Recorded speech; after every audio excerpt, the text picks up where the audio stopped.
Silo City is a 6-acre, privately owned concrete grain elevator complex located on a sharp bend in the Buffalo River. On the north end of the complex is the Lake and Rail Elevator, which stands directly across the river from the Standard Elevator, one of only 2 elevators still in use. The Lake and Rail Elevator was closed during the summer of 2017, and as part of the 2021 workshop, we now have permission to photograph inside Lake and Rail and inside the adjacent flour mill. These structures still contain all the grain elevating and flour milling equipment. The Silo City Workshop is the only entity authorized to explore and document the entire complex with access to both the exteriors and interiors of the elevators located on this private historic site. The workshop begins before sunrise on Friday morning and continues until noon on Sunday. Our 2021 Silo City on-site base of operations will be the air-conditioned design studio, equipped with electrical outlets for laptops and battery chargers, restrooms, and Wi-Fi. A continental breakfast is provided each morning on-site, as well as lunch on Friday and Saturday. Refreshments and snacks will be available throughout the day.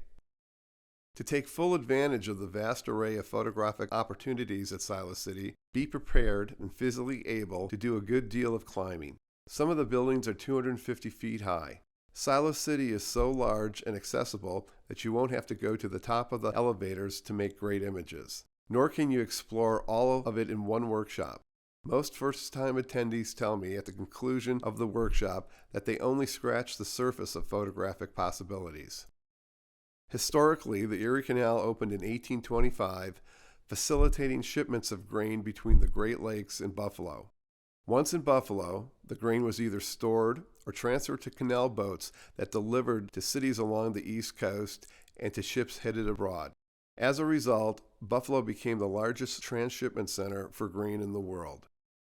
Between 1825 and 1843, grain boats were manually unloaded by Irish laborers known as grain scoopers. It was in 1843 that the first steam-powered grain elevator was invented in Buffalo by Joseph Dart. These elevators, first made of wood and then steel, lined the banks of the Buffalo River. Subsequently, in search of larger, safer storage facilities, the concrete grain elevator was also invented in Buffalo. By the early 1900s, there were 14 concrete grain elevators clustered along the Buffalo River as more and more grain moved through or was stored in Buffalo.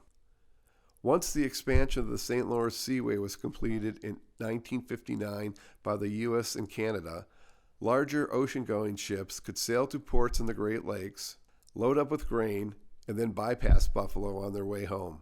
Almost overnight, the grain trade in Buffalo shifted from that of a global transshipment center to that of grain delivery exclusively for local use.